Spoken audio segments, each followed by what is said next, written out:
Running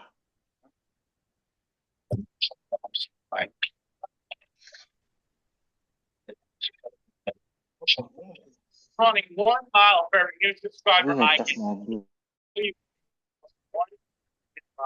Honestly, today I walked for 6 hours and got it 11 miles. And as of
Halo.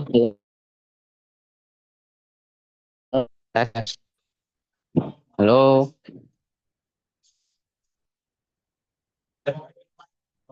Halo, halo, halo, halo. Oke. Kan kok.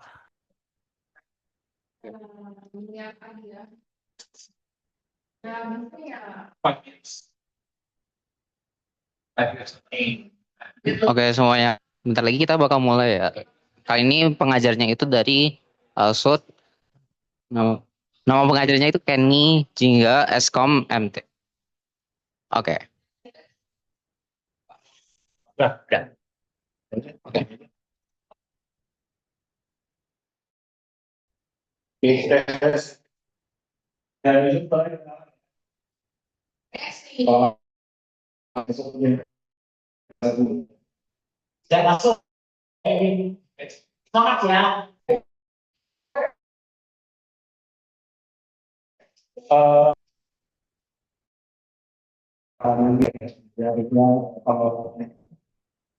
Kalau saya kan udah kenal, tadi udah kenalin juga. Kalau kalian belum kenal itu pintu keluarnya di sana. Eh, untuk ujian SE, apa sih kalian mulai? Udah pada ya? Oke. Harusnya dosen-dosen kelas sudah udah ngasih ini ya, udah ngasih materi. Ya bagus, kalau dikasih latihan soal lebih bagus lagi gitu ya. Jangan kayak saya nggak ngasih latihan soal ya. Oke, saya akan langsung bahas aja kisi-kisi yang di luar apa aja gitu ya.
Oke, ini ada 5 topik utama.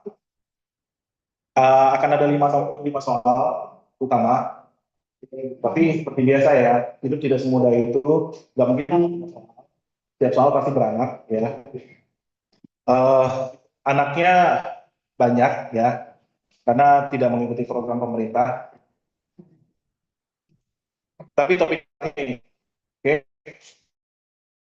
nah, kita cuma punya waktu kurang lebih 2 jam untuk membahas semua materi ini. Ya, bayangin 14 sesi dibahas dalam 2 jam. Jadi harusnya nggak akan mungkin bisa semua dibahas dengan lengkap gitu. Nah, karena kalian yang rajin banget nih datang onsite, dari 5 ini mana yang pengen kalian bahas duluan? Kalau aja, Nah, kalau aja. oh enggak, pilih salah satu dulu. Cara pemahaman ini sampai kelas Sama, tapi yang global class, yang namanya juga global, international class ya, harusnya lebih susah ya.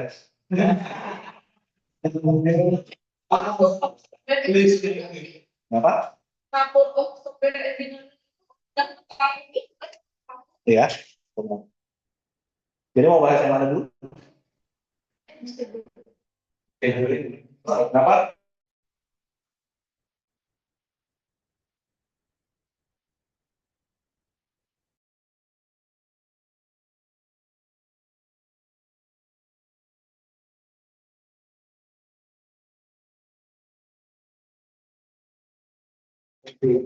Yang global class mana siapa aja?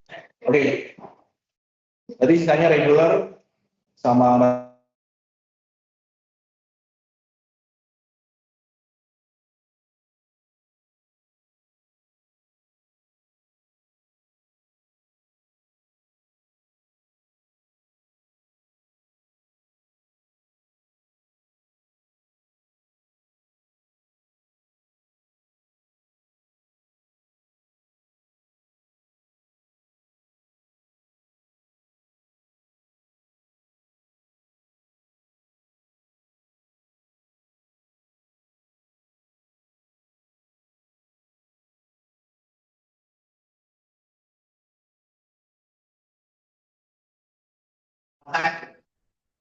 oke, aman kan? Harusnya ada masuk ya. Oke, nah kalian yang udah soal latihan nih, ya, udah dapat soal latihan. Eh, yang paling susah yang mana? Nggak ada kan?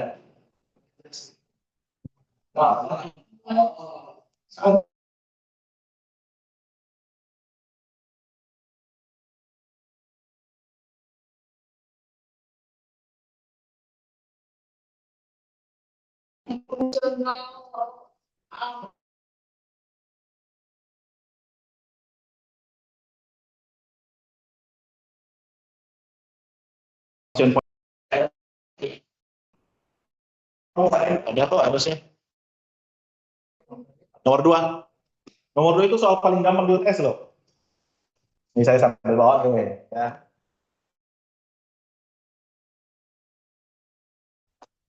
Agak kita mikir ya. Mumpung kita masih libur, suasana libur Lebaran, jadi kita jangan bahas yang itu dulu ya.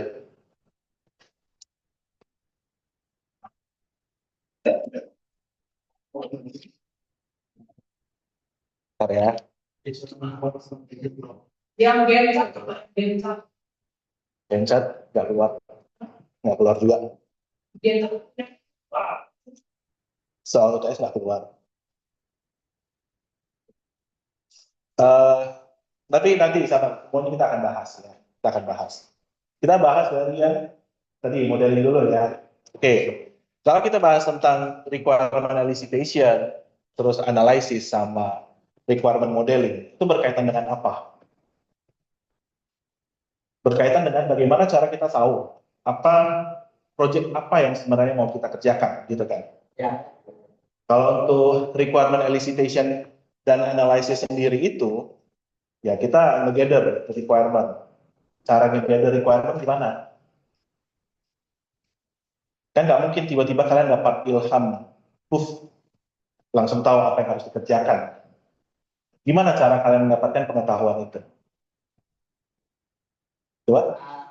Kamu itu talk to the customer. Talk to the customer, ya, bisa. Kalau jelas nih, proyeknya dikasih sama, contohnya proyek dari Dirjen Pajak gitu, misalnya mau bikin Kortax gitu ya. Ya kalian tanya kan sama Dirjen Pajaknya, mau bikin aplikasinya yang seperti apa? Kortax ini aplikasi apa? Kalian cari tahu dari sana, kalian kumpulkan gather requirement. Setelah kalian kumpulkan dari si orang Dirjen Pajak ini ngomong, dia jelasin nih, saya mau aplikasinya A, B, C, D, E, F, G, H, I, J, K, sampai Z gitu ya. Langkah selanjutnya apa yang kalian lakukan? Bikin requirement. Nah, betul.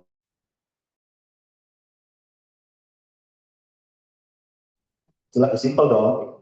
Kalau misalnya dia bilang A sampai Z, tapi kalian nggak ngerti A sampai Z, gimana? Gimana cara kalian ngerjainnya? Makanya kita masuk ke analisis. Kita analisis dulu nih, requirement yang dikasih itu possible nggak dikerjakan.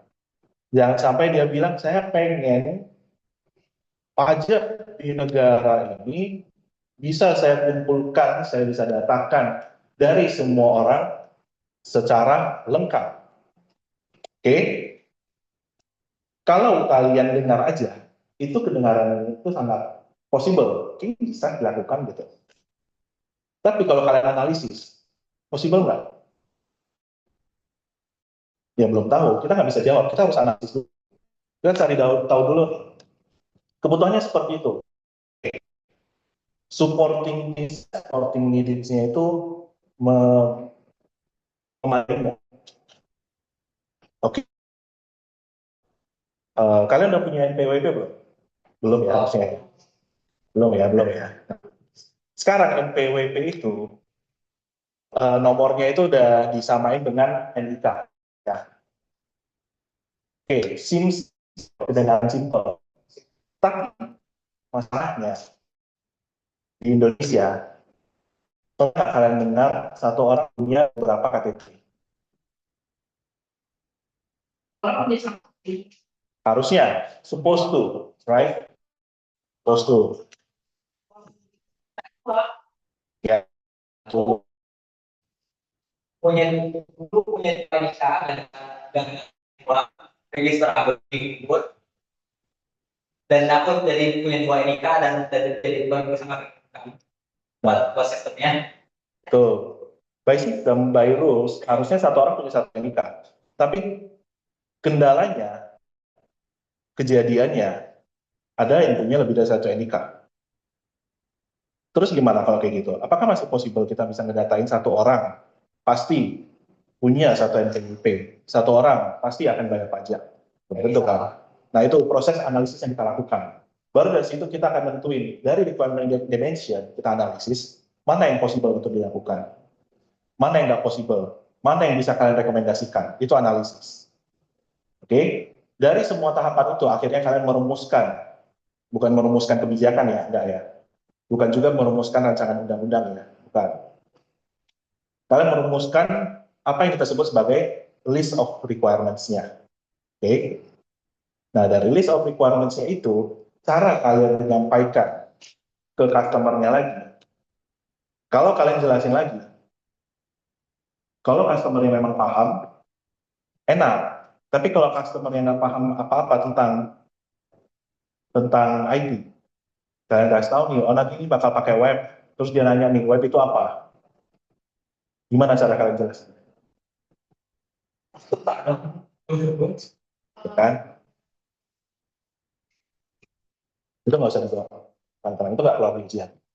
What I want to say is, apa yang mau aku sampaikan adalah, untuk menyamakan, dan ini bukannya aslep ya? Ya, dia asal. Aslep ngapain ikutan kayak ginian lagi? Udah apa?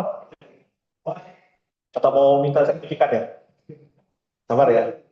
Lagi on proses nih. Kalau mau langsung kirim nih sekarang nih ya.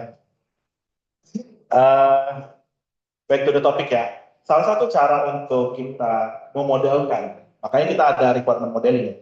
Artinya kita memodelkan list of requirements tersebut. ke dalam beberapa bentuk pemodelan. Salah satu yang paling banyak digunakan adalah UML. Ya, cuman kalian harus tahu UML itu hanya dipakai untuk pendekatan TKS. object oriented ya. Kalau kalian mau bikin proyeknya dalam bentuk object oriented, pakai UML ya.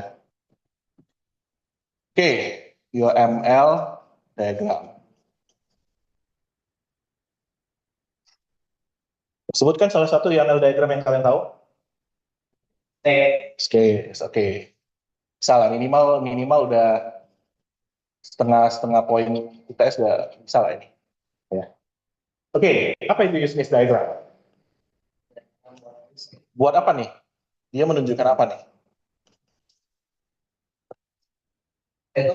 Itu dia koneksi aktor dan use case. Iya, buat kenapa kita harus capek-capek gambar diagram itu? Buat apa? Tahu Oke. Ada lagi? Yang dari kelas saya nggak usah jawab lah. Ya.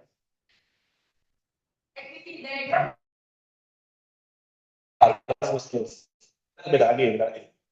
Masih ada lagi. Kita masih bahas yang use case dulu. Kenapa kita harus bikin use case diagram? Kita proses ya ini dilakukan oleh sistem, proses yang harus dilakukan oleh user. Ya kayak misalnya ada dua tugas pisah gitulah. Oke. In simple terms kita sebut aja fungsionalitasnya ya. Oke. Kalau kita bicara soal fungsionalitas, berarti kita kasih tahu nih gambaran apa yang bisa dilakukan di dalam sistem yang mau kita buat. Oke. Yang akan melakukan sesuatu di dalam sistem itu siapa? Ya aktor. Kan? Aktor represented by this guy ya. Aktor. Terus ada namanya use case. Oke?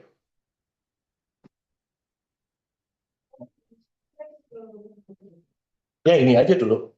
Ini aja dulu kalian ingat. Aktor bentuknya gini, use case bentuknya oval. Apa? Oh, itu ada juga lainnya. Ya. Sebelum kita gambar-gambar diagramnya, apa aturan yang harus kalian tahu ketika kalian mau membuat use case? Apa yang nggak boleh kalian lewatkan ketika kalian mau membuat sebuah use case? Katakanlah use case untuk Binus Maya gitu ya. Aktornya student kalian. Apa yang bisa kalian lakukan di Binus Maya? Mengecek sesuatu. Ngecek, ya sesuatunya itu apa? Cek tugas nilai, oke. Ya. Let's say kita punya use case namanya mengecek nilai, gitu ya. Use case. Oke. Terus apa lagi? Login. Login. Login itu apa ya? Login locker itu adalah something yang harusnya itu udah sangat pasti ada di semua sistem. Biasanya kita akan mengabaikan itu. Kenapa? Karena use case diagram itu fokus menjelaskan fungsionalitas utama yang bisa dilakukan oleh aktor-aktor di dalam sistem tersebut. Login logout memang fungsionalitas yang bisa dilakukan, tapi itu udah dianggap terlalu simple, terlalu sederhana, dan udah pasti ada. Jadi daripada kita menemukan use case diagramnya, kita abaikan aja itu. Tapi kalau kalian mau nambahkan, it's okay, nggak masalah, no problem. Apalagi kalau dosen kelas kalian suruh kalian tambahin login, ya udah tambahin aja. Kalau saya sih personally saya nggak suka gitu ya, karena hanya bikin sistemnya jadi kelihatan ribet gitu. Oke? Nah, sekarang kita gambar si diagramnya dulu coba ya. Oke, kan ada aktornya nih ya. Tadi student. Terus ini mengecek nilai.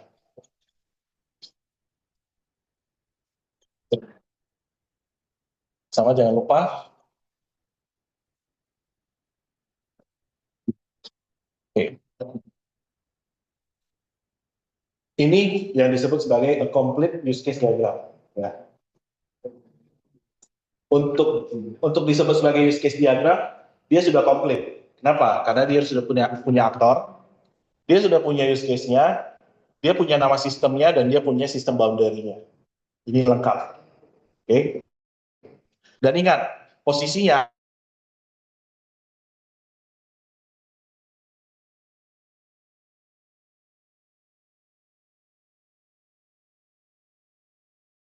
menggunakan virus Maya bukan berarti kalian yang gitu. Makanya gambarnya seperti itu.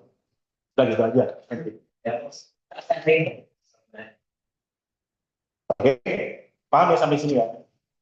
As a use case diagram, dia sudah komplit. Tapi apakah dia benar-benar sudah merepresentasikan semua proyeknya? Belum tentu. Ya. Oke. Next, misalnya, di Windows Maya ada dashboard kan? Nah, kalau misalnya saya tulis ini dashboardnya di sini. Oke.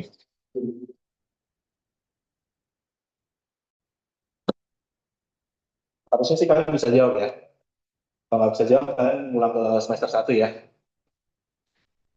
Oke, ketika saya nulis use case seperti ini, benar atau salah? Oke, salah ya. Jelas, karena kalau benar nggak mungkin saya tanyakan. Sekarang, pertanyaan pentingnya itu adalah kenapa ini salah? Karena dia bukan verb, ya. Sudah dibisikin ya. Tahu, tahu. Oke, karena dia bukan verb, karena dia bukan kata kerja. Oke, kenapa harus kata kerja? Simple, use case diagram menggambarkan fungsionalitas yang mengartikan ada sesuatu yang bisa dilakukan, bisa dikerjakan oleh aktor tersebut. Sedangkan kalau dashboard doang, itu bukan kata kerja. Dashboard itu bisa dianggap sebagai benda. Gitu. Itu satu. Ada lagi kesalahan kedua dari sini. Selain verbnya, ada lagi nggak yang bisa nebak? Bukan nebak ya, ada lagi nggak yang bisa jawab? Kesalahan pertama adalah tidak diawali verb. Oke. Kesalahan kedua apa?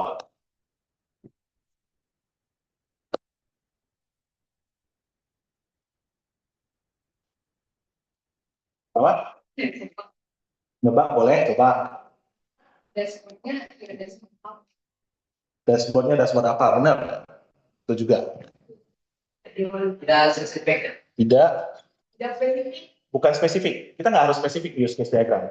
Tapi, kenapa kalau kita cuma bilang mengakses dashboard, itu juga bukan use case yang bagus. Kenapa? Karena dashboard itu kan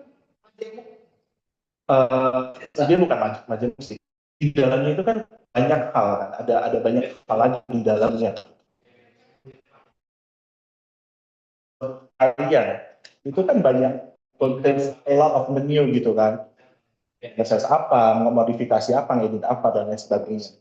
Jadi kalau kalian nulisnya hanya mengakses dashboard, itu terlalu apa istilahnya ya? Ya, it's just too general.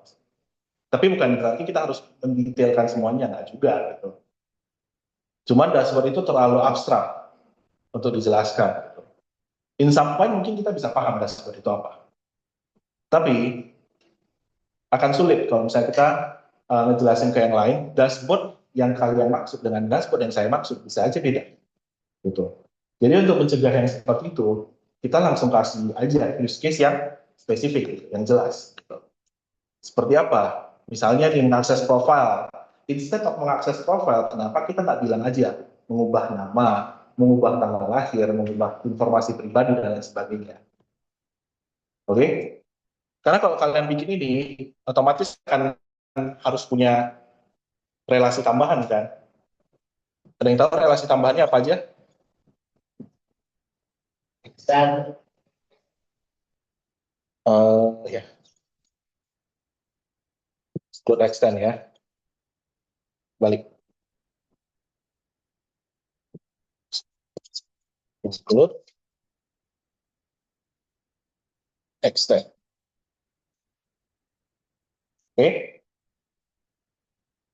Ada yang masih nggak ngerti gimana cara pakai include extend? Ngerti lah ya, PDM kan lulus kan semua. Oke, jadi diperhatikan juga. Nah, artinya apa? Sebenarnya boleh aja kalian mau pakai mengakses dashboard, tapi ada tapinya. Kalian harus tambahin ini lagi. Jadi, relasi ini nggak wajib loh. Ingat ya, relasi include extend itu tidak wajib ada, tidak harus kalian buat. Tapi kalau kalian buat, berarti kalian harus sebut aturannya seperti apa. Oke? Sampai sini ada yang mau ditanyakan?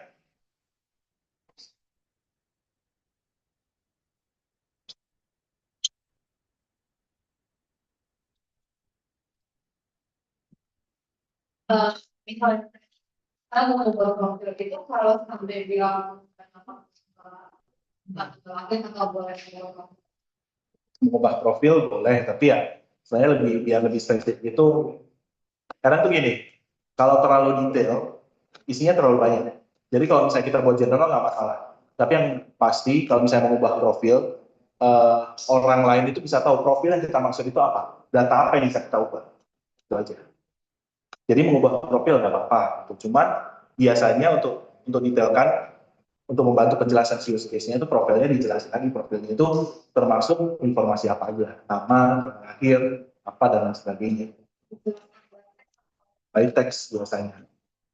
Sebenarnya ada lagi sih simbol di use case diagramnya, cuman saya sih lebih prefer untuk tidak mention ya, karena akan semakin ribet ya. Nggak terlalu penting juga, maksudnya nggak terlalu signifikan juga, itu hanya untuk memperjelas saja. Yang penting basicnya ini aja dulu. Boleh by text dijelaskan, boleh juga ada simbol tambahan lagi. Oh, ya. Boleh yang teks. Enggak, itu PDM, bukan SE. Siapa yang nanya? Online. Iya.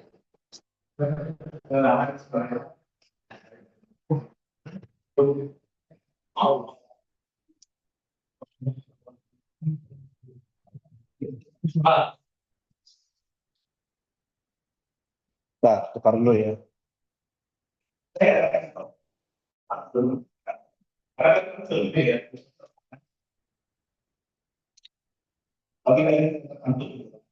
cukup extend. Berarti kalau mengikuti dia itu dari salah satu dari kecil itu berkembang dari ya usia berpisah, ya kan?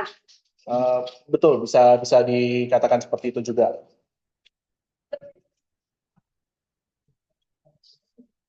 Oke.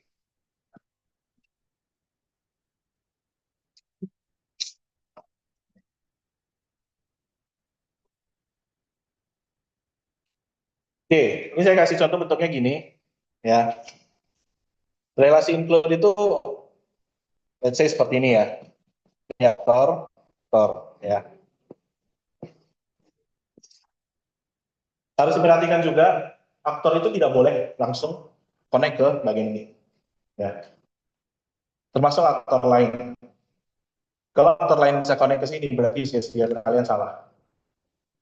Oke. B sama D ini bisa dianggap sebagai child-nya, ya, child dari parent-nya. Jadi anggap ini parent, yang bisa connect langsung ke aktor itu adalah parent. B dan D itu adalah turunannya. Oke. Sekarang beda include dan extend itu apa? Simpelnya itu adalah include itu wajib. Include, tahu ya bahasa Indonesia include apa? Bahasa Indonesia include apa? Mencakup, termasuk ya. Jadi kalau si aktor ini jalanin si A, melakukan fungsionalitas A, secara otomatis dia akan melanjutkan, dia akan berlanjut melakukan aktivitas atau fungsionalitas B juga. Itu include. Oke. Kalau extend itu opsional, ya. Jadi si aktor bisa melakukan aktivitas atau fungsionalitas C, tapi dia bisa memilih untuk tidak melakukan fungsionalitas D. Gitu. Tapi untuk si aktor melakukan fungsionalitas D, dia harus melakukan C dulu. Gitu.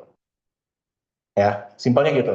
Include itu mandatory, extend itu opsional. Ya. Oke, jelas ya yang online? Jelas lah ya.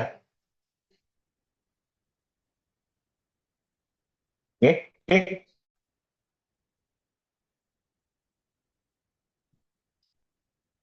Nah, untuk nomor 2 kalian cukup tahu, cukup mempelajari yang ini aja. Harusnya kalian aman UTS. Buat bikin use Apa? bikin use case. Eh, kalau itu nggak tahu, itu kalian lihat sendiri aja nanti soal. Tapi based on this knowledge, kalau kalian udah paham tentang use case diagram, harusnya soal nomor 2 kalian bisa mengerjakan. Kalau kalau nggak bisa, kalian bisa mengulang bersama di D28 tahun depannya. Oke, ada yang mau ditanyakan lagi terkait use case diagram?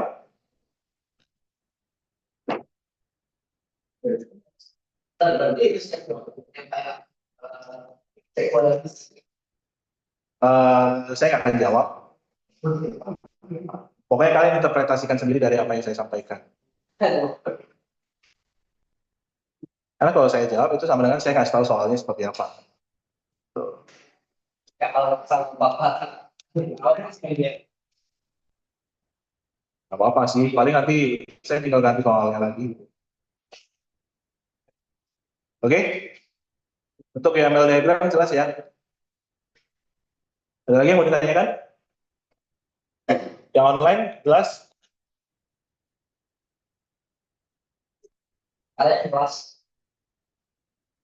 Jelas lah ya. Oke. Next, mau yang nomor berapa lagi? Pokoknya yang scheduling terakhir. 4. 4 arsitektur. Oke. Apa yang maksudnya biasanya capek kan?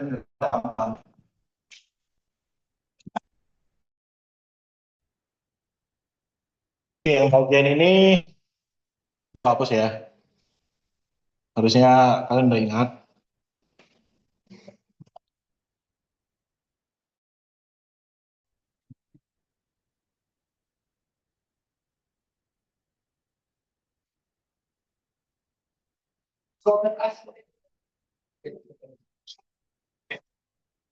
Iya, apa itu software arsitektur?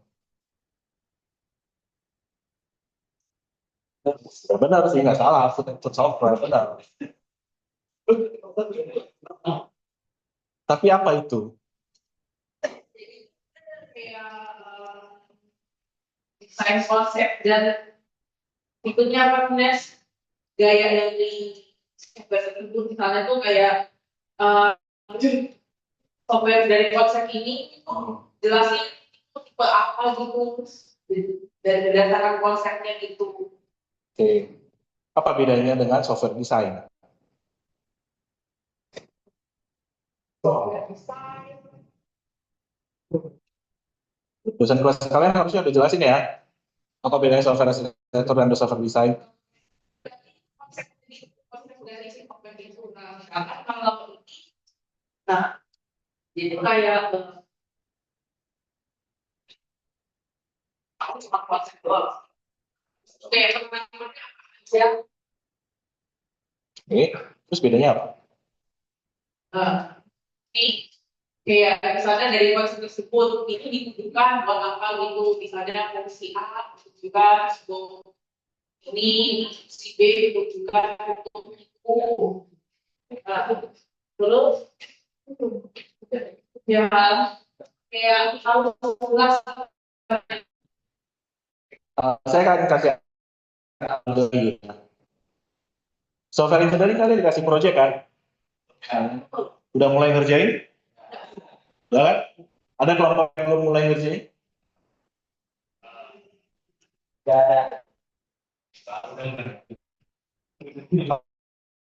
Belum sih ya, siap-siap ngulang tahun depan ya. Oh, nah, hubungannya kita untuk bangun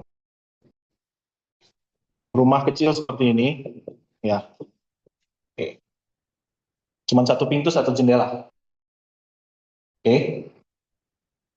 Bandingkan dengan kalian diminta untuk membangun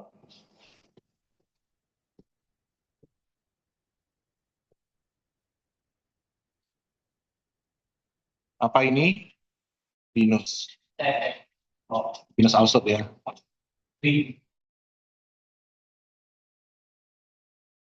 Gitu ya. Terus aneh-aneh lagi bentuknya gitu kan. Terus nggak tahu lagi mana bentuknya ya gitulah ya. Gitu ya. Nah, bandingkan dengan kalian diminta untuk membangun Binus Alsut. Gedung Binus Alsut gitu ya. Yang fasilitas Ininya dulu. Bentukannya aja dulu dari luarnya. Satu rumah kecil, satu lagi gedung. Oke. proses pembuatannya yang sulit. Pasti, itu udah pasti. Ya. Oke. Nah, secara logika, kalau kalian bisa berpikir, kalian akan tahu tanpa kalian hitung-hitungan, tanpa kalian ngapa-ngapain, kalian akan tahu jauh lebih sulit untuk membangun Alsut. Oke. Nah, sekarang bayangkan seseorang membangun Binus Alsut tanpa memperhatikan arsitekturnya. Oke. Fondasinya jelek dong. Beda. Kalau fondasi kita bicara tentang sipil, struktur, gitu. Arsitekturnya aja dulu. Jadi desain itu tentang Prototype gitu butenya. Arsitektur itu adalah blueprintnya. Oke. Desain itu apa? Nah, jangan bilang fondasi. How it looks, ya. How it looks. Arsitek, ya walaupun memang di konstruksi itu arsitektur itu bisa tentang bentuk bangunan juga, gitu ya. Tapi kalau di software, arsitektur kita itu bicara tentang fondasinya, blueprintnya. Kalau project kelas kalian, mungkin kalian nggak akan terlalu mikirin arsitekturnya seperti apa. Kenapa? Karena project kalian skala kecil. Oke? Kalian tinggal ngoding-ngoding ambil dari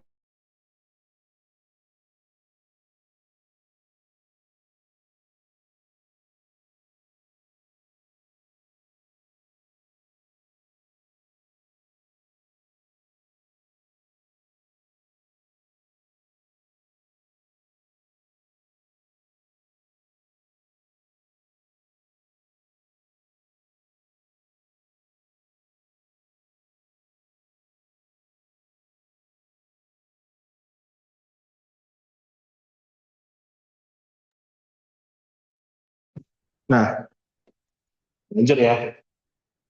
Sampai mana tadi? Oh, nah kalau kalian bandingkan project kelas kalian, ya tadi, kalian coba codingan dari mana, tempel ke project kalian, mungkin itu bisa selesai tanpa perlu kalian perhatikan hal-hal detail lainnya.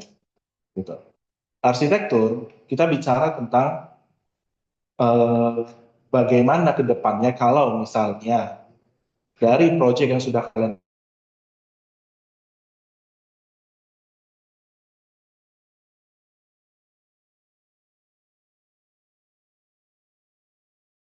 edit, kalau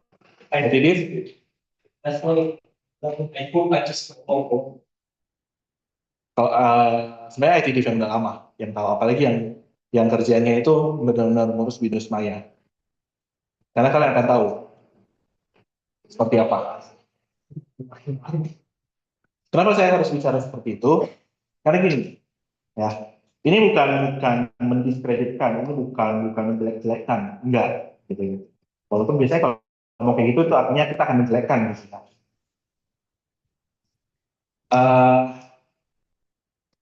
Pernah nggak kalian waktu mengakses Binus Maya itu pas jam-jam dia lagi maintenance atau jam-jam error, terus tiba-tiba Binus Maya jadi hijau? Pernah nggak? Biasanya kalau kalian aksesnya itu di jam-jam 6 sore, jam-jam maintenance. Binus Maya itu kalau akses servisnya itu kan login button itu warna biru kan? Nah, pernah nggak kalian ketemu dia login buttonnya jadi warna hijau? Pernah kan? Nah, itu artinya lagi maintenance, akan service yang bisa masuk. Tapi ada tapinya.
Terutama di aplikasi atau website pemerintah. Nah,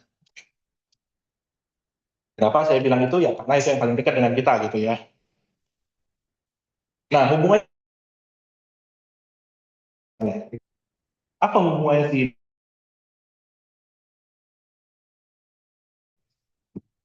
Ya simple. Karena secara arsitektur, secara fondasinya, dia tidak mempertimbangkan kalau si website ini lagi maintenance, apa yang harus ditampilkan. Akhirnya apa yang terjadi ya seperti itu, error gitu loh.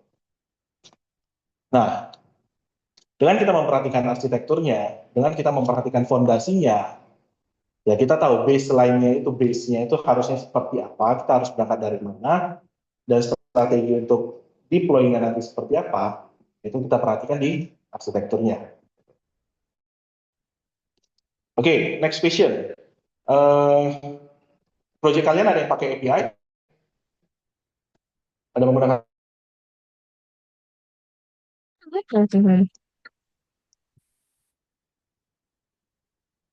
Ada, mungkin belum kepikiran. Tapi kalau misalnya pakai API, kalian ngerti nggak sih konsepnya API itu apa? Buat apa API itu? Paham nggak? Paling terkait dengan sistem Nih, ya, untuk komunikasi dengan sistem lain. Oke, supaya apa? ya biar sama kalau sistem lain ya kayak kalau pakai sistem API sebenarnya ya bisa Mainly itu kita gunakan itu untuk mengambil data atau melakukan fungsionalitas apa gitu yang disediakan oleh API tersebut gitu. Tanpa kita harus tahu sebenarnya gimana cara bikin fungsionalitas tersebut atau tanpa kita harus tahu data itu di-provide-nya seperti apa. Oke. Nah, itu juga dipertimbangkan di software arsitektur. Itu dipertimbangkan di software arsitektur. Karena kalau misalnya sistem kita memang mau pakai banyak atau a lot of API, ya kita ngoding nggak bisa ngoding yang hanya modal kopas dari ChatGPT, taruh di Visual Studio Code, run, selesai, nggak hanya seperti itu. Pasti banyak hal yang harus kalian pertimbangkan. Salah satunya apa? Kalau kalian udah pernah ngoding Laravel, tahu nggak file.env? Nah, file.env itulah tempat kalian mengatur konfigurasinya. Gitu. Sama juga untuk di bahasa pemrograman yang lain. Gitu. Ada configuration-nya. Gitu. Dan mostly itu yang diabaikan di software design. Kenapa? Karena software design itu mainly fokus hanya tampilannya mau seperti apa. Ngodingnya untuk fitur utamanya mau seperti apa. Nggak pernah dipertimbangkan di software design. Ini nanti konfigurasi untuk konektivitas dengan API lainnya itu seperti apa. Nggak pernah dibahas di situ. Yang bahas siapa? Software arsitektur. That's why software arsitektur itu penting. gitu. Walaupun sering diabaikan gitu ya. Nah, beberapa macam software arsitektur, ada yang tahu apa aja? Masih ingat? Monolit ya. Ini yang paling umum.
Udah diambil.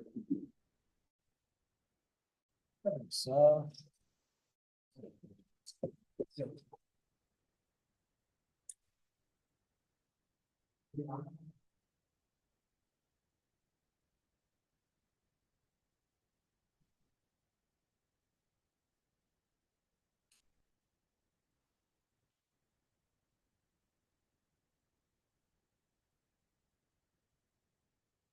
Umumnya seperti ini. Ya, walaupun bentuknya agak beda-beda, ya umumnya seperti itu. Biasa kalau di model MVC, user itu akan akses ke either ke view-nya atau ke controller-nya, tergantung. Tapi maksud itu pasti dari view. Ya, nah ada aja. Pengguna akses dari UI-nya, gitu kan. Ya. Jadi view-nya itu yang akan sebenarnya bukan ketika si user akses ke view, bukan berarti view-nya akan kerja, tapi sistem kalian itu akan secara langsung dia akan ke direct. Activity itu ketika si user menekan sebuah menu atau sebuah tombol, controller itu akan ngatur. Ya.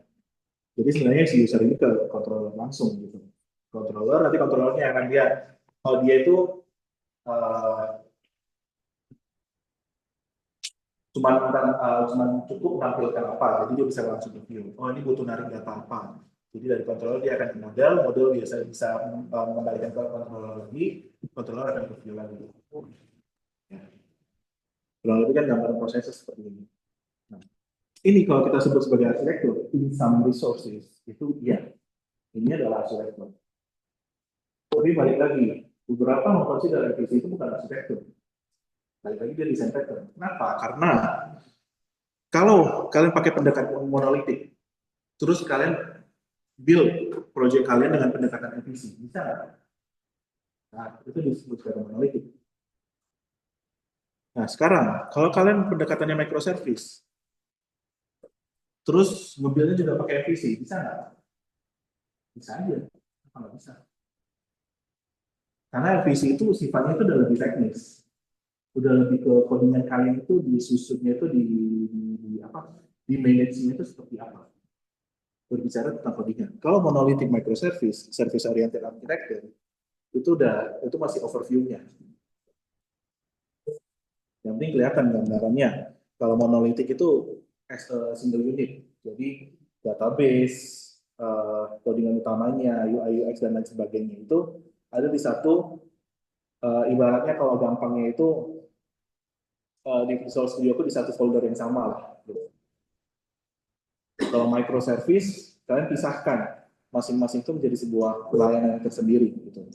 Tujuannya apa? Jadi di microservice itu, ketika kalian udah bisa jadi sebuah layanan, misalnya kalian punya layanan A, B, C, D, sampai E gitu ya. Layanan A ini bisa kalian pakai lagi, kalian implementasi di sistem yang lain, di project yang lain.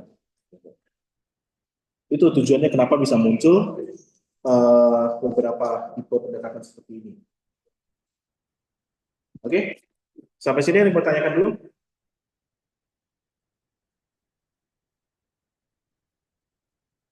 Jelas ya? Oke. Ciri-ciri utamanya itu kalau microservice itu apa? Apa ciri-ciri utama kalau arsitektur itu microservice? Jawabannya barusan tadi aku sebutkan. Proyeknya dikembangkan bukan sebagai single unit, tapi dipisah-pisahkan berdasarkan servicesnya. Gitu. Jadi misalnya kita punya service A, let's say lah ini authentication. Misalnya ini untuk payment gitu, misalnya service payment. Terus ini untuk apa gitu, misalnya Login, register. posisinya gitu. Login register udah di authentication. Oke, mereka adalah 3 layanan yang berbeda. Nah, sekarang mau disatuin nih jadi satu single, jadi sebuah aplikasi LMS gitu misalnya. Oke. Dan ini kan ini tampilan utamanya, let's say ini dashboardnya lah ya. Dashboard LMS. Ini akan connect nih seperti ini. Nah, tapi connect-nya itu bukan cuma di copy paste codingan, enggak seperti itu gitu ya. Bukan copy paste codingan ya. Tapi apa? Si penghubung mereka itu apa? Ya biasanya kita sebut sebagai API-nya. Jadi ketika kalian bikin dashboard LMS ya, kalian nggak perlu tahu si proses ini cara codingannya seperti apa. Yang penting proses itu menyediakan API untuk diakses oleh si dashboardnya aja. Misalnya simpelnya gini deh, contohnya. Misalnya Wesley gitu ya. Gen project kalian berempat deh. Siapa nih yang Bekasi? Susah, Bekasi. Misalnya Bekasi, Wesley, siapa? Alsut gitu ya. Sebelahnya Marcel ya. Marcel, Alsut, Wesley, Bekasi gitu ya. Kalian kerjain di project gitu ya. Kalau kalian menggunakan pendekatan microservice, ya, nggak ada lagi alasan, oh Marcel belum selesai nih ngerjainnya. Jadi saya nungguin Marcel beresin dulu. Sama nih nanti Bekasi ini juga alasannya nanti, kenapa belum mulai nih? Oh iya, saya nungguin si Wesley nggak beres-beres. Gitu. Nggak ada alasan kayak gitu. Kenapa? Karena gini, misalnya, Wesley ngerjain dashboard LMS. Okay. Bekasi ngerjain yang payment. Yang Ausun ngerjain authentication, Marcel ngerjain courses. Ya udah bikin aja sendiri, masing-masing ngerjain yang bagiannya masing-masing. Gitu. Nanti kalau semuanya udah selesai, ya tinggal nanti kerja depannya nanti di dashboard, ya dia harus nge-configure gimana caranya dia akses si payment ini, authentication ini, proses ini, masuk ke dalam sistem dashboard ini. Itu tujuan microservice. Ya.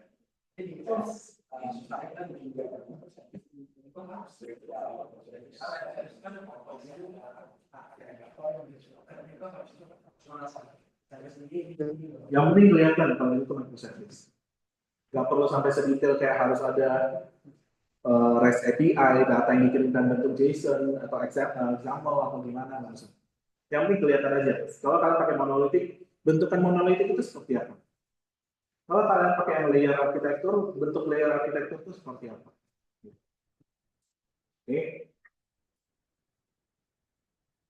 Pokoknya ini yang penting kalian paham lah.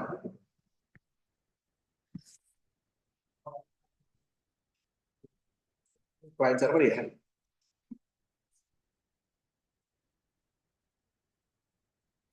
Kalau client server itu cuman dia mau apa ya istilahnya? Mendiferensiat dengan jelas aja. Bagian servernya apa, bagian kliennya apa. Atau paling terkenalnya itu front end back end-nya apa. Oke? Ini untuk arsitektur ya, ada yang mau ditanyakan?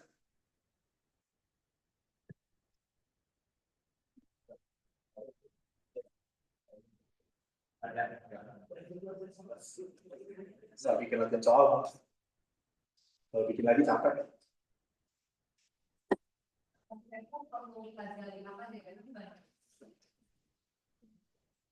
Pelajari aja yang kalian merasa penting. Kalau kalian merasa semuanya penting, ya belajar semua. Tapi kalau kalian merasa apa yang aku sampaikan, apa yang aku batotin dari tadi itu penting, ya udah pelajarin itu aja.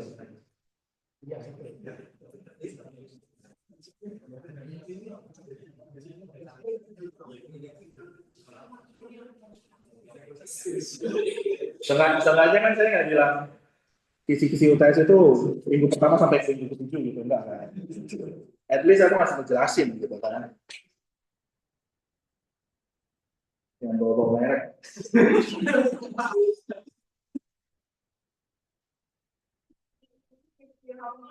Kalau software arsitektur yang ini, Apa? yang buat service oriented.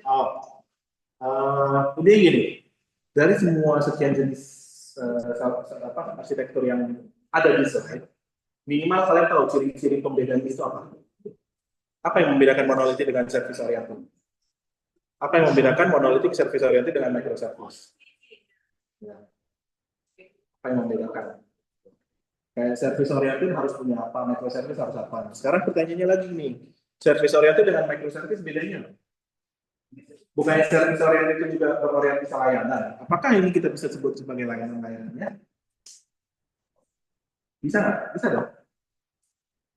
Terus bedanya dengan microservice apa? Itu nggak akan saya jawab, jadi kan saya sendiri. Ingat di software engineering itu nggak ada jawaban yang salah ya.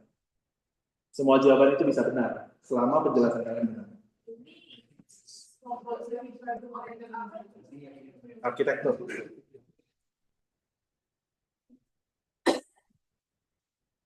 Oke, kita lanjut ke topik berikutnya ya. Sebenarnya total 5 topik. Hari ini saya akan bahas 4 aja. Si Juli format terakhir. Jadi tinggal 1 atau 3.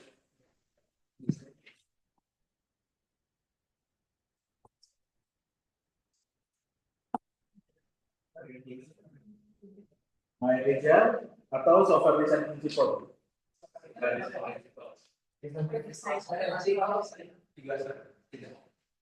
Apa? 3 yakin.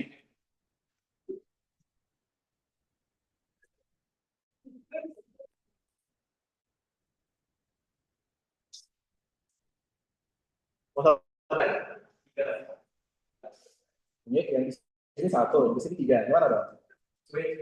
Berantem deh kalian, berantem.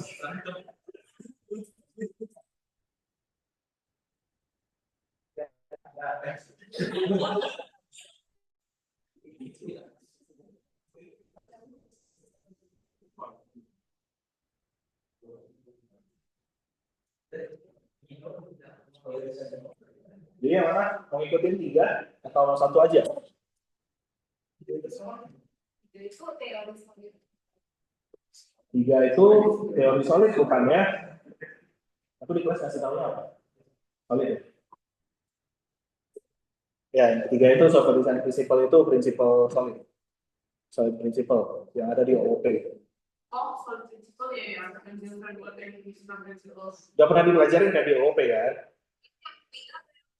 Yang 3. Gampang dong, udah pernah dipelajarin di OOP. Gak dapat OOP. Oh, yang ada. Iya.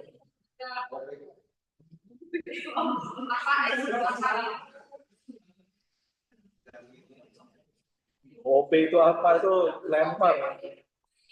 Nah, juga oriented programming kan. Solid principle itu kan ada 5, sesuai dengan solid ya. S-nya apa? Apa? Single responsibility. O? Open close relationship gitu ya. Ya lagi open close ya. S itu kan single responsibility, 2 open close, 3 risk of substitution. I-nya itu apa? The phase segregation. Risk of substitution. D-nya apa? Dependency inversion principle ya. Oke, udah tahu kok, udah paham lah harus. Jadi yang 1 aja ya. Lebih gampang jelasin yang 1 soalnya. Itu apa deh?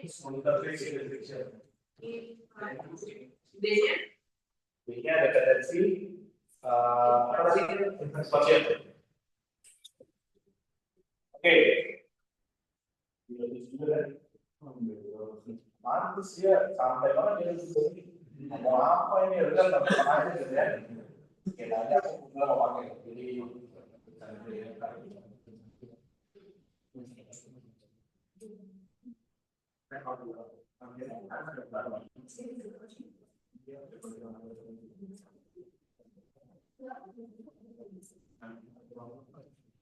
jalan manifesto udah hafal.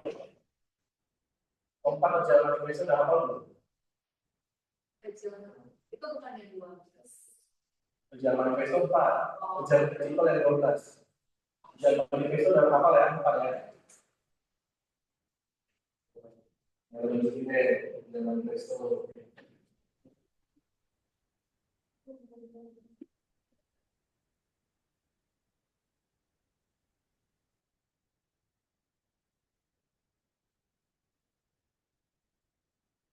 Manifesto for Agile Development.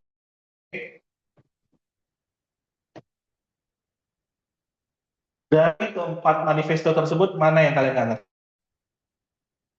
Nggak ada ya? Ada. Gampang banget. Paham ya? Manifestonya paham ya? Paham lah ya? Dan cepat nih kita. Saya kalian mau lama-lama di kampus. Serem loh, udah sore lagi. Nah, di antara manifesto tersebut, ini kan 4 hal utama yang difokuskan oleh si Agile ini. Ada 4 hal manifesto ini. Di sini ada yang peminatannya software engineering? Ya, software engineering. Yang master track nggak mungkin ada peminatan. Yang regular? SE? Kalau Bekasi nggak Bekasi nggak hitung nggak Bekasi nggak hitung. Peminatan software engineering ya, ada mata kuliah Agile Software Development ya.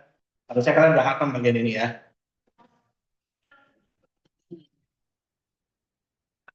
Iya. Oke. Nah, ini kan bahasa Inggris nih. Kalau misalnya kalian mau bahasa Indonesia, nah kita buka deh versi Indonesianya. Nah, oke. Ini manifesto atau tapi kalian paham nggak sih apa yang dimaksud dengan manifesto? Apa itu manifesto? Kenapa dia harus pakai kata-kata manifesto? Manifesto itu adalah eh, kalau biar gampang ya, ini biar gampang, bukan menyamakan. Tapi biar gampang itu adalah sama kayak pertanyaannya, eh, tujuan kalian beragama apa? Tujuan beragama apa? Supaya kalian nggak tersesat kan, gitu. Supaya kalian bisa mengikuti jalan yang benar menurut agama kalian masing-masing, benar ya? Nah, iya dong, menurut agama kalian masing-masing gitu kan. Nah, manifesto ini dipercayai juga untuk pengembangan perangkat lunak secara agile. Pendekatannya itu harus seperti itu. Oke? Nah, jadi kalau kalian mention di project kalian, kalian mau pakai agile, 4 hal utama ini yang harus kalian tanamkan di otak kalian. Ini yang harus kalian jadikan eh, arah atau jalan hidup kalian. Oke? Jangan jadi domba yang tersesat. Ini adalah gembala kalian, gitu ya. Ibaratnya seperti itu, ya. Ini manifestonya. Nah, untuk mendukung manifesto-manifesto ini, muncullah 12 prinsipal agile. Oke? Prinsipalnya apa aja? Nah, versi Indonesia jelek banget soalnya. Kita balik lagi ke Inggris. Nah, oke. Sip. 12 prinsipal yang bisa kalian baca di sini. Ada yang udah baca? Prinsipalnya? Udah pernah baca? Oh. Belum.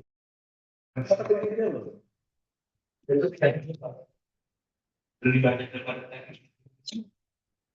Oke, jadi ada 12 prinsip ya, sama lah kan. Ya kita beragama juga ada hal-hal yang harus kita ikuti gitu ya. Ya sama. Di Agile itu juga kayak gitu. 12 prinsip yang harus kalian pegang erat.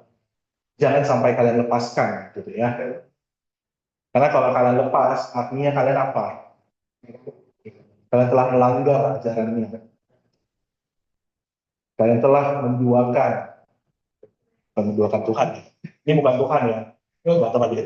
Bukan saya. Oke, kita bahas prinsip yang pertama dulu. Oke, our highest priority is to satisfy the customer through early and continuous delivery of valuable software. Ya. Jadi di sini fokus utamanya itu bukan hanya sekedar customer happy, tapi apa? Secepat mungkin, seawal mungkin. Oke, artinya apa? Progres terus-terusan. Nah, prinsip nomor 1 ini yang diterapkan di mata kuliah software engineering di awal proyek kalian. Seharusnya seperti itu. Artinya apa? Cara menggembirakan atau cara memuaskan dosen kalian, progres tiap pertemuan dilakukan. Jangan. Pak ini kasih ini. Belum mulai kali pertemuan. Coba. Apa ya bro?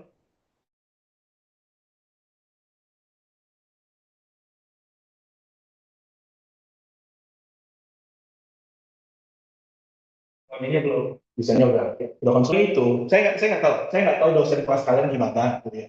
Tapi sebagai orang yang bikin mata kuliah software engineering ya, tujuan dari awal project itu adalah bukan project kalian selesai. Karena balik lagi, project kalian kalau selesai, itu ChatGPT udah ada. Copilot GitHub udah ada. Modding itu udah bukan masalah. Kalian mau bayar orang untuk modding juga bisa. Benar kan? Modding itu juga bukan masalah. Terus apa yang mau dinilai? Yang progres atau cara kalian handle, cara kalian melaksanakan project kalian itu seperti apa. Bahkan kalau misalnya kalian belum mulai project kalian, it's okay. Saya nggak akan ngejar. Ya ngejar dikit lah gitu. Nah, Tapi poinnya apa? Kalau misalnya dalam waktu setengah semester kalian bisa planning, kalian bisa execute projectnya dengan baik, ya why not? Karena goalsnya itu adalah itu. Prosesnya kalian. How well do you do your project? Itu tujuannya. Bukan seberapa bagus project kalian. Bukan seberapa bagus aplikasi kalian. Nggak perlu. Buat apa aplikasi bagus-bagus? Emangnya kalian mau kerjain skripsi? Enggak kan? Nggak perlu. Tapi itu kalau saya, tujuan saya bikin project awalnya itu seperti itu. Nggak tahu dosen kelas kalian gimana. Kalau dosen kelas kalian minta kalian harus selesai, ya udah urusan kalian gitu ya. Gitu ya, itu nomor satu. Nomor dua, oke. Welcome changing requirements even late in development. Agile processes harness change for the customer's competitive advantage. Artinya apa? Saya nih, di kelas saya nih, kelasnya si dia udah ngerjain, udah musuh, udah bilang, kayaknya aplikasinya kayak gini kurang deh. Harusnya fiturnya tuh kayak gini. Fiturnya harusnya ada ABC. Gitu. Kalau kalian cuma kayak gini tuh, kayaknya kurang. Kalau kalian mengikuti prinsip ini, apa yang harus dilakukan oleh si Jo?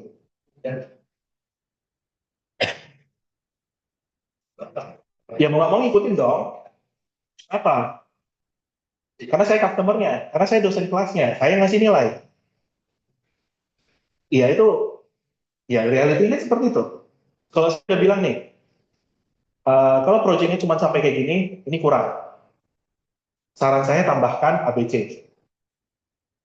Nggak dikerjain sama kelompoknya Jo.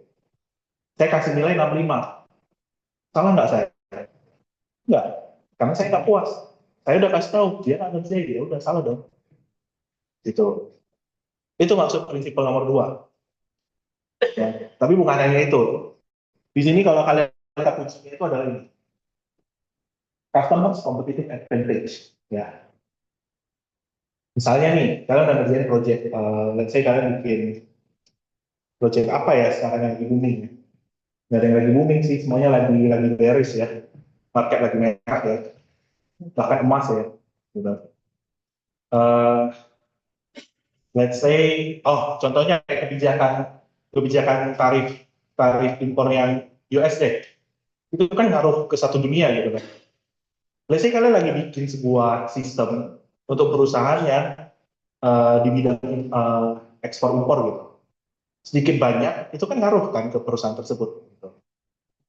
Nah, jadi kalau misalnya tiba-tiba nih, ada perubahan strategi nih.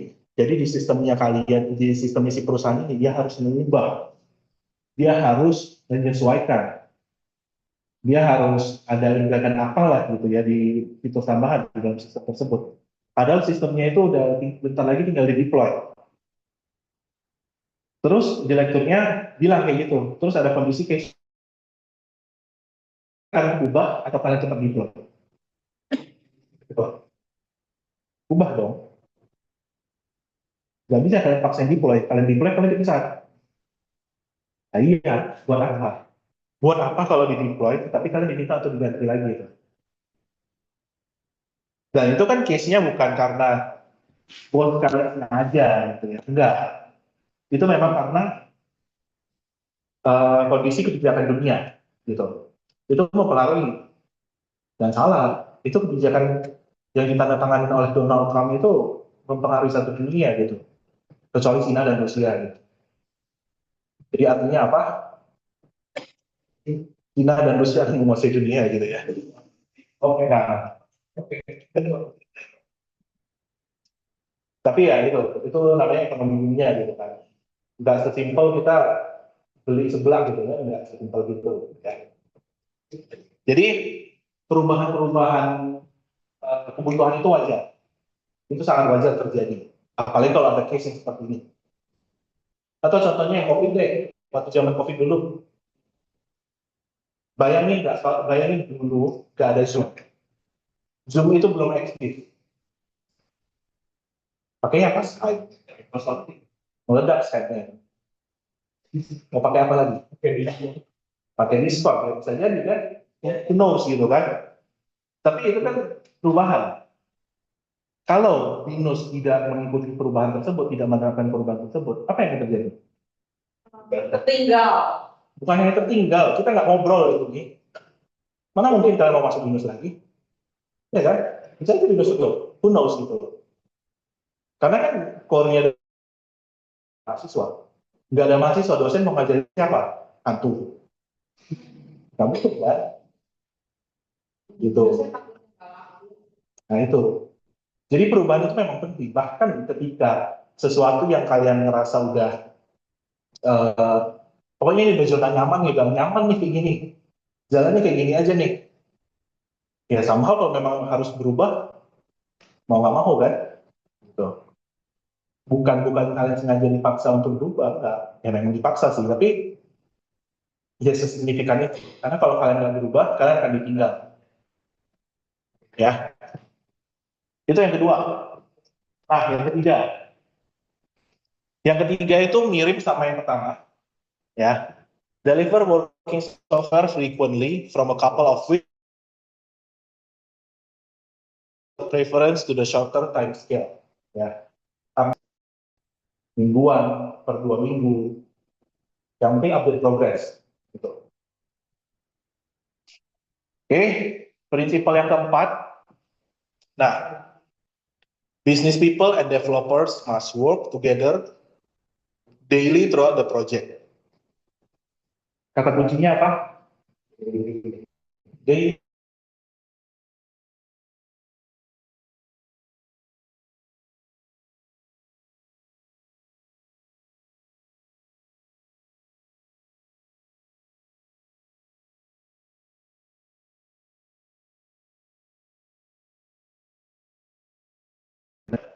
Itu oke, itu bukan masalah. Gitu. Nggak tahu di kelas lain gitu ya. Nggak tahu di kelasnya Pak Anderis gitu ya. Siapa tahu Pak Anderis mintanya bentuknya seminggu sekali gitu ya. Wajib ada progres gitu ya. Nanti kita meetingnya by Discord gitu katanya. Betul. Tapi kalau memang kalian udah di dunia profesional, memang penerapannya agile, harusnya itu daily, setiap hari. Even kalau setiap hari itu, maksudnya di satu hari ini nggak ada progres. Ya namanya juga manusia bisa sakit kan? Bisa sakit kan? Bisa sakit kan? Minimal sakit hati deh. Siapa di sini yang sakit hati itu masih bisa kerja, masih bisa belajar? Ada. Nggak optimal, betul. Betul. Yang ada salah pembeban. Manusia itu bisa burnout, itu wajar. Ya. Cuman ya tetap diinfo, kan? Diinfo. Ya. Jadi daily di sini itu work together daily itu adalah at least komunikasi. Komunikasinya itu tiap hari. Progresnya gimana? Oke. Nah, selanjutnya 1, 2, 3, 4, 5. Build projects around motivated individuals. Give them the environment and support they need and trust them to get the job done. Nah, ini pedang bermata dua kalau di project. Kenapa? Motivated individuals. Oke? Kata kuncinya itu dulu, motivated. Masalahnya, teman kalian motivated nggak? Punya semangat gitu nggak? Punya semangat nggak? Atau tipikal mahasiswa yang cuma datang, duduk, tidak peduli apapun yang terjadi, lulus dengan nilai C. Siapa tahu bisa lulus gitu kan? Kan ada juga mahasiswa yang lulus lewat jalur hadir 100% gitu. Lulus gitu kan? Nah, itu memang pedang bermata dua buat kalian. Buat kalian, bukan buat saya ya. Kenapa? Karena secara prinsipal harusnya individual itu udah, by default itu udah motivated. Jadi kalau teman sekelompok kalian tidak niat, artinya apa? Dia outlier.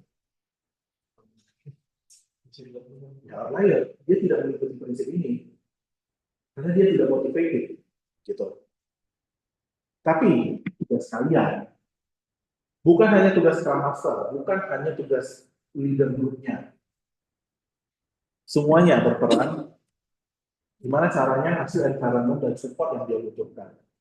Misalnya kalian udah tahu nih, ini orang nggak bisa diandalin. Sorry itu saya useless gitu, cuma numpang aman.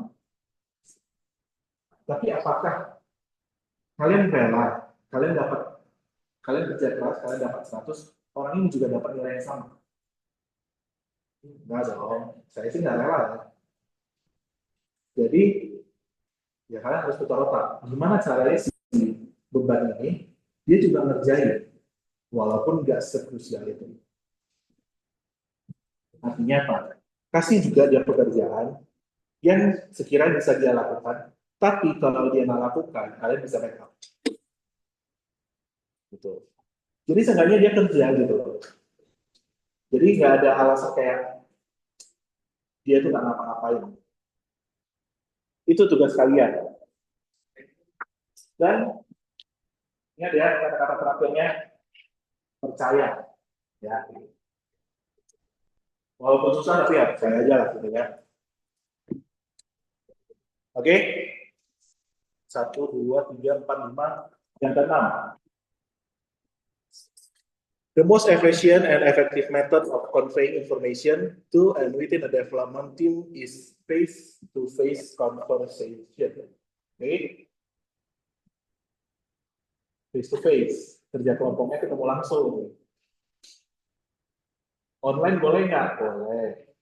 Tapi at least minimal ada ketemu. Jangan sampai Semangat. ya biar semangat. Betul. Itu strategi juga, betul. Milih kelompok itu juga penting gitu ya. Satu kelompoklah dengan orang yang bisa menyemangati kalian.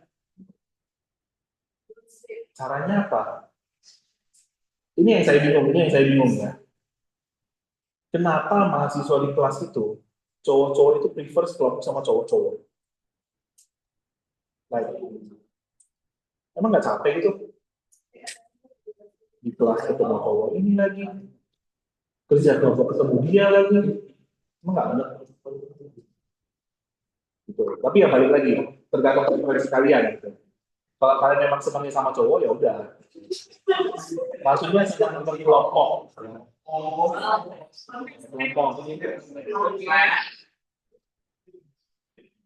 Berkelompok ya maksudnya ya. Ya, karena kan memang ada cowok yang kalau ngobrol sama cewek itu dia langsung grogi, langsung ngeblank atau gimana ya. Bisa aja gitu kan. Gitu. Tapi intinya regardless mau online juga gak apa-apa, yang penting on cam. Ya. On cam itu juga sedikitnya itu ngaruh. Itu on cam.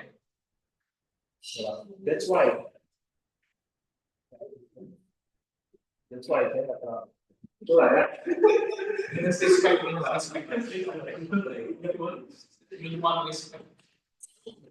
Jadi apa-apa lah. Tapi ya saya masih saya yang online itu masih tetap mendengarkan dan mendengarkan. Oke,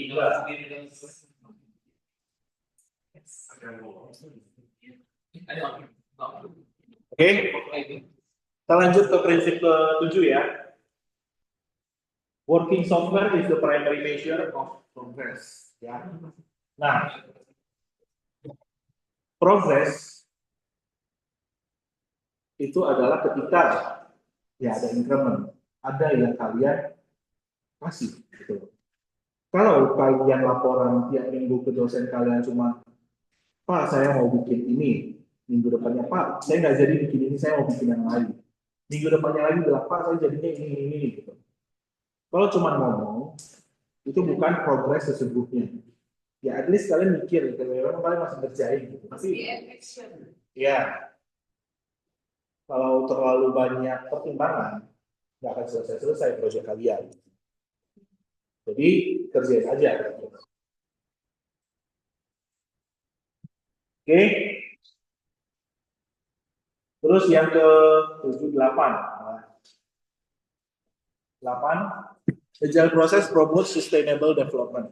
The sponsor, developers, and users should be able to maintain a constant pace indefinitely. Ya, jadi kalau udah bahasanya agile, sebenarnya kalau di sini mungkin nggak terlalu relate dengan project kalian. Karena kalau di project SE ya selesai SE kelar ya udah gitu kan. Ya udah kan, nggak mungkin kalian bawa-bawa lagi project itu. Tapi kalau di agile itu harusnya eh, ketika itu udah dinyatakan projectnya udah selesai, durasinya udah selesai, masih ada celah atau chance untuk ngedevelop itu lagi, gitu lebih lanjut. Dan kalau kita lihat di sini itu pace-nya itu harus konstan. Artinya apa? Satu tim itu jangan sampai ada yang kerjanya terlalu cepat, ada yang terlalu lambat. Harus balance. Nanti yang kerjanya terlalu cepat, pasti akan kesel dengan yang terlalu lambat. Begitu juga sebaliknya. Yang terlalu santai pasti akan kesel dengan yang terlalu ambis. Pasti pernah kan kalian ketemu teman-teman kalian sesama mahasiswa, ngapain sih ngejar-ngejar jalan? Santai aja, gitu kan? Tapi sebaliknya, pasti ada juga yang mikir, ngapain sih habisin banyak duit di binus? Mending cepat-cepat lulus. Siapa yang benar, siapa yang salah? Nggak ada. Tergantung.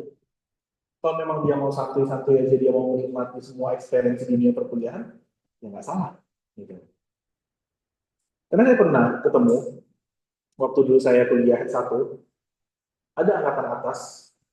Kalau di sini kayaknya pemutihan itu udah istilah yang nggak pernah didengar kali ya. Jadi intinya dia udah lewat batas studi 7 tahun. Jadi dia daftar ulang, register sebagai mahasiswa baru. Ya, jadi udah sekitar berapa tahun gitu. At first, saya tuh mikir gitu kayak orang-orang ini ngapain sih gitu loh. Ngabisin waktu, ngabisin duit sampai selama itu sebanyak itu. Kuliah nggak beres-beres, kenapa nggak diberesin aja secepatnya gitu. Sampai ya saya tahu, saya ketemu bahwa orang ini ternyata dia itu sengaja ngulang untuk ngambil semua mata kuliah. Jadi dia udah lulus nih mata kuliah A, dia harusnya udah eligible untuk lulus, tapi dia sengaja ngambil mata kuliah lain lagi yang belum dia ambil. Tujuannya apa? Cuma untuk belajar. Ya dia utilize itu gitu. Ya dia punya duit ya terserah kan. Betul. Betul. Jadi salah nggak seperti itu? Ya, salah. Dan dia terus memang jauh lebih pintar daripada saya. Gitu. Kayak, ya bukan berarti orang yang lama lulus itu sama dengan bodoh, enggak. Bisa aja mereka memang bisa aja gitu ya. Itu. Oke, 8, 9. Kita masuk ke 9. Continuous attention to technical excellence and good design and hence agility. Nah, cepat bukan berarti apa adanya. Ya. Tapi kalau misalnya kalian bisa udah memperhatikan cara ngerancang yang baik, cara desain yang baik, atau udah kalian memperhatikan arsitekturnya itu seperti apa, itu akan mempermudah atau akan mempercepat prosesnya kalian. Gitu. Ya, itu prinsip ke-9. Ke-10, simplicity. Ya, the art of maximizing the amount of work not done is essential. Artinya apa? Mengerjakan ya selesaikan sebuah task secepat mungkin, sesederhana mungkin. Kalian tidak dituntut untuk membuat sesuatu yang sempurna, ya. Karena kesempurnaan hanya milik dia. Itu ya. Jadi simple aja. Jangan overthinking. Ya, jangan meribetkan hidup kalian. Selama fiturnya udah sesuai dengan requirement-nya, udah. That's it gitu. Oke. Yang 11. The best architectures, requirements, and designs emerge from self-organizing teams. Arsitektur yang kalian pilih mau seperti apa, list of requirements-nya seperti apa, rancangannya mau seperti apa. Gak ada istilahnya arsitektur yang paling baik itu apa. Semuanya itu berangkat dari kalian sendiri. Cuman in case of kalian misalnya, let's say kalian inexperience, belum ada pengalaman, ya udah kalian bisa random aja coba-coba. Tapi ya pada akhirnya ya sesuai lagi dengan diri kalian sendiri. Saya nggak bisa bilang microservice is the best, gitu. Enggak. Saya juga nggak bisa bilang monolitik itu nggak akan terpakai lagi, nggak bisa seperti itu. Semuanya itu pasti akan tetap terpakai. Depends on projectnya. Dan yang terakhir, at regular intervals, the team reflects on how to become more effective, then tunes and adjust its behavior accordingly. Nah, jadi selama kalian mengerjakan project kalian, tetap bisa ada penyesuaian lagi. Misalnya, yang awalnya kalian nge-plan seminggu kerjanya minimal 2 hari lah gitu. Oh ternyata nggak keburu, tambahin seminggu 3 hari. Atau kalian merasa oh 3 hari terlalu berlebihan, terlalu cepat beres. Ya udah selesai lagi, adjust lagi. Jadi agile itu bukan berarti ngikutin satu hal dari awal sampai akhir. Tapi di mana kalian bisa tahu, bisa ngerti kapan momen kalian harus menyesuaikan. Oke? Itu 12 prinsipalnya. Sampai sini ada yang mau ditanyakan? Hah? Kenapa?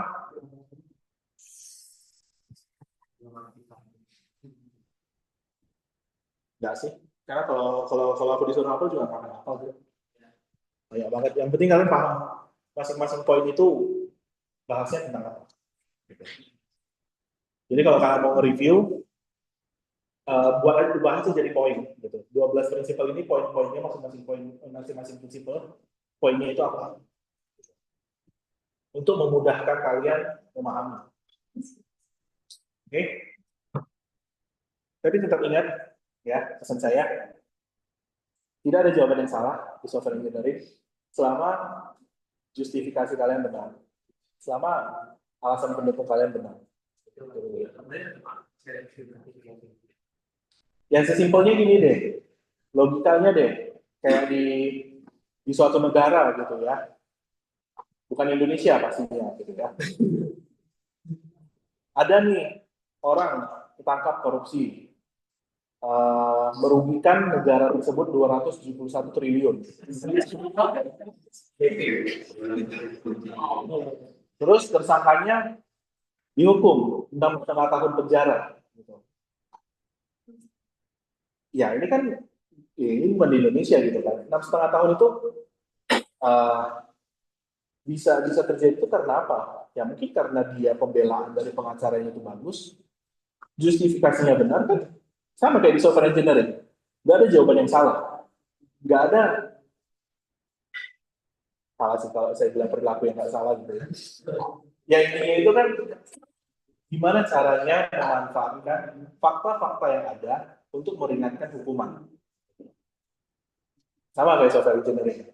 Gimana cara kalian memanfaatkan informasi-informasi yang kalian ketahui untuk membentuk jawaban yang menurut kalian benar. Tapi balik lagi itu di kelas saya, ya. Kalau di dosen lain gitu ya. Oke. Terakhir ya, berarti scheduling. Harusnya ini nggak ada pertanyaan ya. 12 prinsipal sudah dijelaskan. Jadi nanti kalau di ujian itu kita pilih salah satu atau semuanya. Agak susah ya dijawabnya. Bisa jadi semua, bisa jadi salah satu. Intinya kalian paham aja tentang ajaran manifesto dengan prinsipal. Prinsipal itu apa? Oh, itu kan tadi yang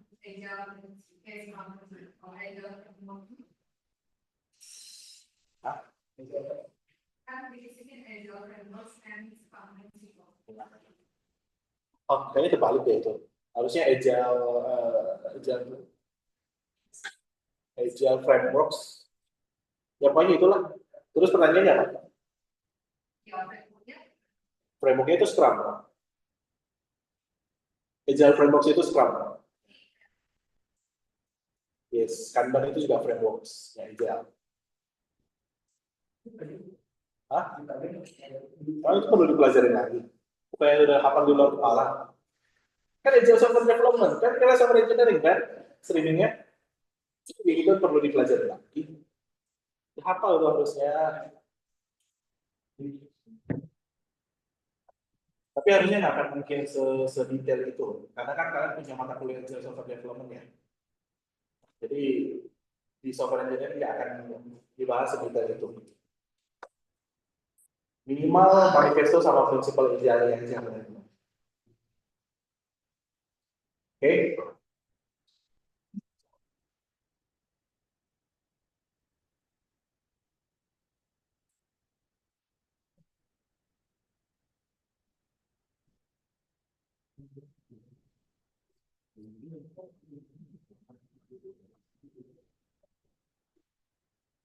Kalau dulu deh nggak sih yang CPM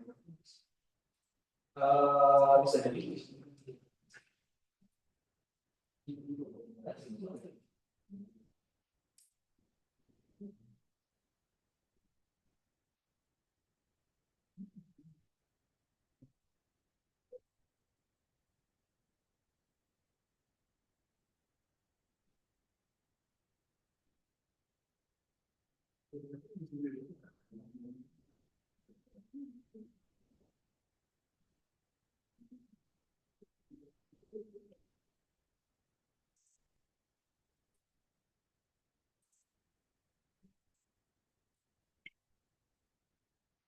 Oke, ini saya kasih contoh ya.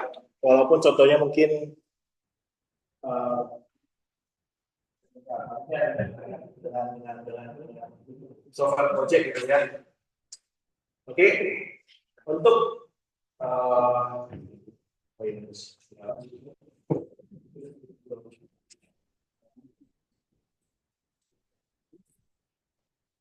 untuk critical path method, ya critical path method ya kami ya. Pertama, bikin dulu percatnya atau network diagramnya. Saya nggak tahu dosen kelas kalian ngajarin gimana, tapi saya ngajarin di kelas itu bikinnya Pokeball dulu ya.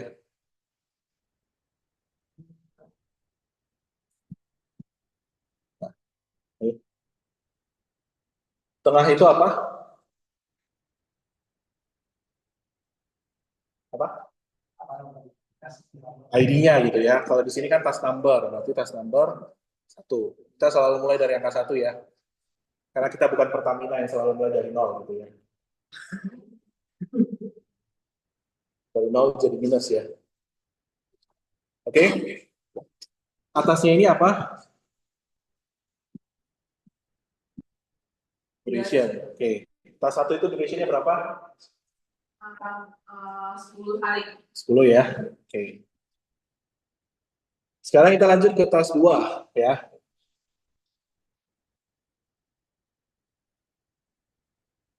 Durasinya berapa hari? 15. 15. Dependensinya dia bergantung dengan Satu tas doang.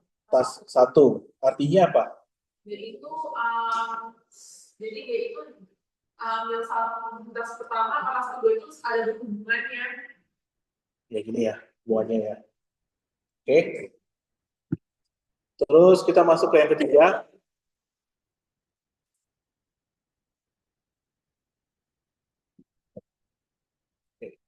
Durasinya 5 hari. 5. Tidak ada dependensi ya. Oke. Sekarang kita masuk ke 4. Beta testing. Durasi 7 hari. Durasi 7 hari. Dependensinya Tugas kedua sama tugas ketiga. oke. Masuk ke 5 ya. Ya. Durasi 3 hari. Durasi 3 hari. Sama tugas 4. Oke. Yang 6 4 hari. Tapi ada hubungannya dengan tugas kelima. oke. Sekarang yang terakhir Marketing campaign. Tugas tapi durasi 8 hari. Yaitu 7. ada sangkut pautnya dengan durasi dengan tugas kedua, tapi bisa dimulai kapan saja setelah tugas kedua itu kelar. 7, 8. Sip, ini develop diagramnya atau konsepnya. Langkah selanjutnya apa? Melakukan TPM kalkulasi. Earliest start, earliest finish ya. Oke. Nah, kalau di sini kita pakai konsep Pertamina ya. Artinya apa? Earliest startnya apa? Oke. Masih pakai Pertamina ya kalian? Oke, earliest startnya itu 0, earliest finishnya berapa? Nih, saya kasih deh rumusnya, biar kalian nggak ngangong-ngangong ya. Earliest finish sama dengan earliest start ditambah duration. Oke, 0 tambah 10. 10. Oke. Nah, Kalau ini tetap 10 dong CS-nya.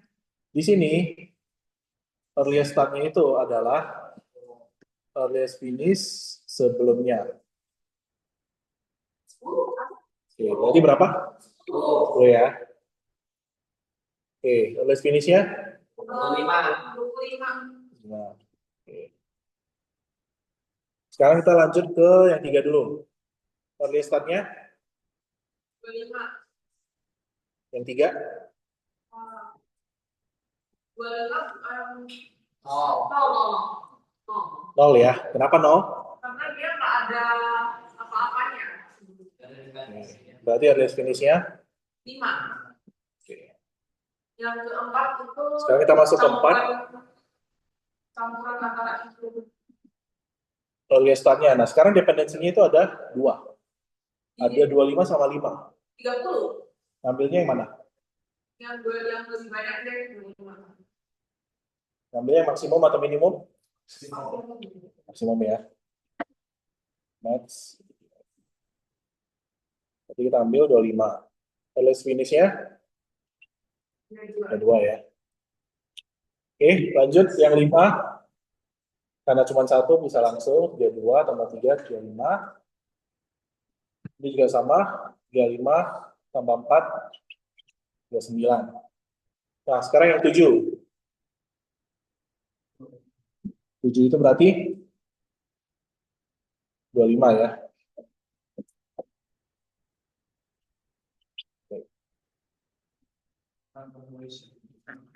Nah, sekarang kita akan hitung ini LS, LF. Apa itu LS, LF? Latest start sama latest finish-nya. Mulai dari kelas yang paling terakhir dulu ya.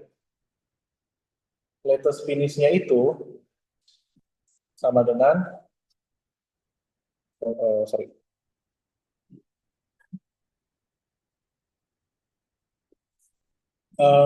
Kalau kalian lihat ya, di sini ada 2 akhir kan. 7 sama 6, benar ya? Terus di 7 itu dia ada pernyataan depends on task 2. Artinya task 2-nya harus dikerjakan dulu, baru dia bisa masuk ke task 7. Tapi task 7-nya itu bisa dimulai kapanpun setelah task 2. Artinya apa? Yang penting task 2-nya itu kelar, dia nggak harus dikerjakan setelah directly setelah task 2-nya selesai. Misalnya task 2-nya selesai di hari Senin. Task 7-nya itu nggak harus dikerjakan di hari Seninnya itu juga. Oke? Artinya itu apa?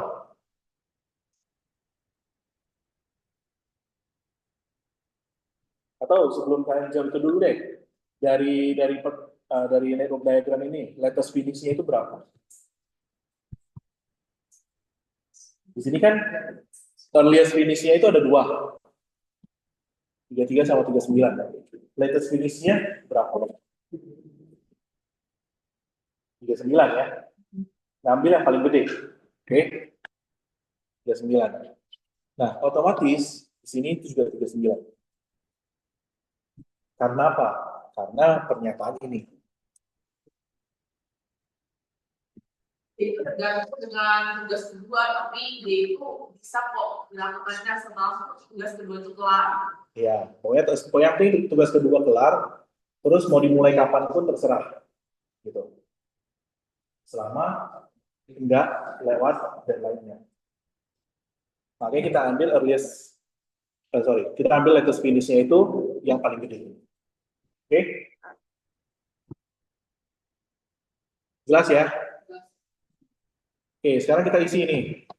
Ini latest finish, ini latest start. Berapa?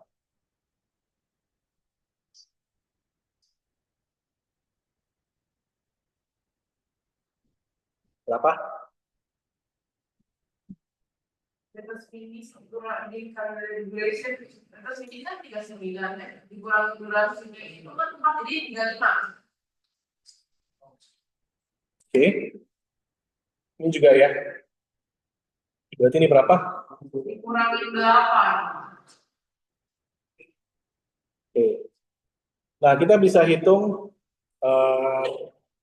ini slack atau float-nya. Float itu sama dengan latest finish kurang earliest finish atau latest start kurang earliest start. Oke. Sekarang kita hitung latest finish-nya 39, earliest finish-nya 39. Berarti slack time-nya berapa? Float atau slack time-nya berapa? Floatnya itu berarti kan dia kan LF itu, nah dia itu LF dikurangin EF itu LF itu 34 dong. 39 kurang, ini kan earliest finish. Oh, itu. Berarti berapa? Oh ya. Oke. Kalau yang ini berapa? Berapa? 6. 6 kan? Kok kalian bingung sih? Apa yang kalian bingungkan? Saya jadi khawatir ya. So ini matematika dasar ya, bukan kalkulus ya. Oke. Lanjut ke sini. Min dari LS sebelumnya. Karena dia cuma satu berarti 35. ini kurang durasi 32. Plotnya berapa? 3. 0 dong. Kan ini kurang ini. Iya, ya, maaf. Saya pikir itu. Apa? Oke, masuk ke sini. LF-nya berapa? 32. 22. Kurang durasi 25.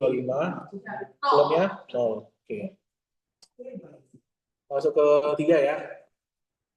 3 itu 25 bukan? 25. 25 kurang 5 berapa? 25 kurang 5 ya 20. 20. Slotnya berapa? 20. Oke.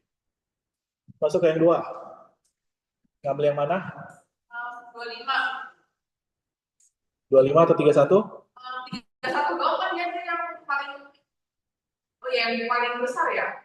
Min. Oh yang paling kecil 25. 25 kurang 15, 10. Floatnya berarti? 0. Mundur. 10. 0. 0. Oke. Jelas? Jelas banget. Nah, Ya. Enggak pernah diajarin ini sama dosen. ini udah diajarin. Ini kan saya ngajarin.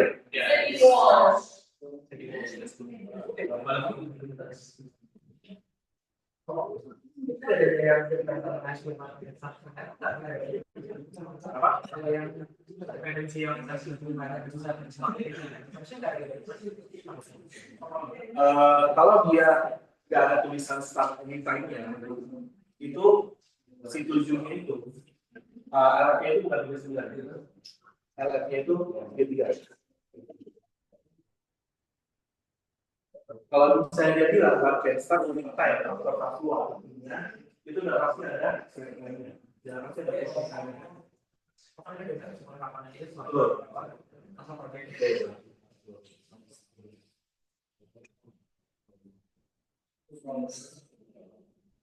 Oke, hitung-hitungannya jelas ya. Bikin network diagramnya jelas ya. Sekarang kita nentuin critical path-nya. Ada yang tahu gimana caranya bikin critical path-nya? Lihat yang slack time-nya 0. Slack atau float-nya 0. Berarti critical path-nya itu adalah 1, 2, 4, 5, 6. Artinya apa? Artinya, tas 1, 2, 4, 5, dan 6 itu tidak boleh telat sama sekali. Karena kalau telat, jadwalnya udah pasti akan mundur. Tipenya gitu. Kalau dia telat, dia jadwalnya udah Ya. Beda sama yang 3. Kalau 3 ini telat, masih nggak masalah. Selama telatnya nggak melebihi floating time atau slack time-nya. Oke? Jelas ya? Oke, udah jam 4, kontrak saya udah habis.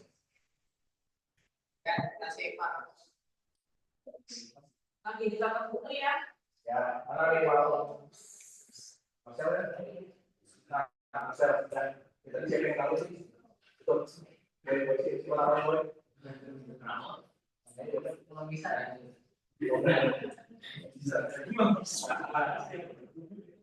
Oke, harusnya cukup itu dari saya. Jadi bulan untuk tesnya. Semoga kalian dapat 100 ya. Karena 100 itu hanya milik Tuhan ya.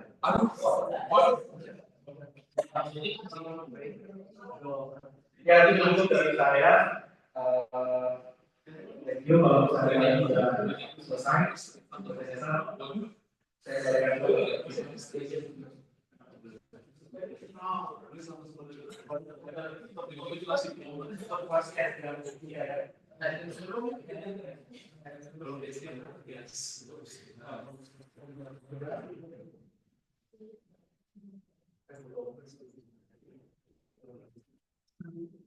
Halo semuanya, udah boleh keluar kok. Udah selesai. Udah selesai kan? Oh, sekian dari kelas responsif kali ini. Thank you semua.